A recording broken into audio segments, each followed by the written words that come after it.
to run tests on his remains to find out. Of course, a long pause followed.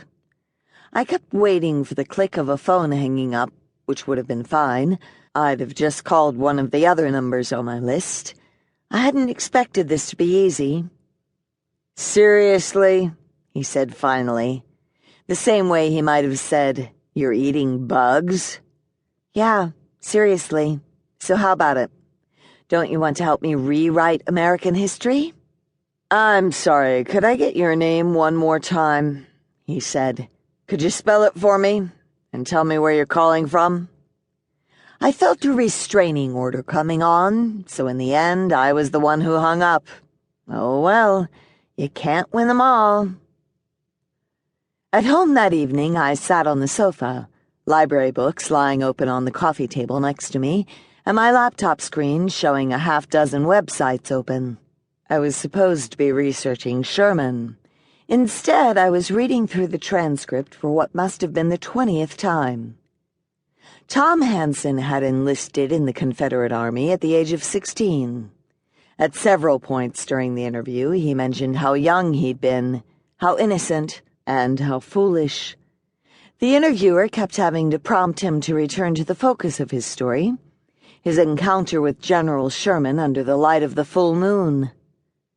One night, while his squad was on patrol outside of Vicksburg, Hansen had gotten separated from the others and lost his way in the swampy forest some distance from where the Confederates were camped. Trying to find his way back, he'd stumbled across a pair of Union soldiers, an enlisted man, arguing with an officer. The enlisted soldier kept calling the other man General, and Hansen swore the officer was General William Sherman himself. He couldn't explain the argument because it hadn't made any sense to him. The enlisted man was telling the general that he'd overstepped his bounds, and that he wanted to challenge him. Hansen had heard that Sherman was crazy. He couldn't understand anyone on the Union side wanting him out of command. But that wasn't up to the enlisted man, and they certainly would have been discussing it in the middle of the swamp. Hansen didn't understand it, but he described what happened next. "The general, he took off his clothes. I couldn't move or he'd heard me, so I didn't dare. I just stood there and watched. So there he was, naked in the moonlight. And then he changed, like his body just melted, and I heard his bones snapping.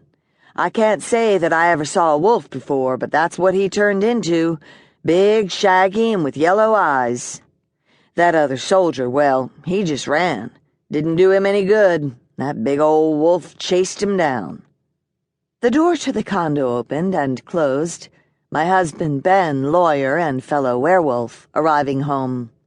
He set his briefcase near the desk of his home office, a corner of the living room, and regarded me where I sat on the sofa, papers on my lap, my head bent in concentration. "Still on that transcript?" he said, his smile amused. I sighed. Ben had seen me reading it every night this week, searching for some insight. It's fascinating, isn't it? What if it isn't just a story? What if he's right? I pulled one of the books over, referring to a timeline of Sherman's life. Did you know that early on in the war, Sherman had a nervous breakdown?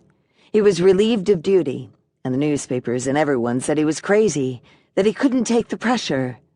But he recovered, and when he came back, he was this badass general. He and Grant started kicking ass, and eventually Sherman marched the Union Army through Georgia and won the war. What if that's when it happened? Somehow he got attacked and infected around the Battle of Bull Run. It knocked him for a loop, he took time off to deal with it, and when he came back, he was a super soldier, a werewolf general. "I suppose it's possible," he said.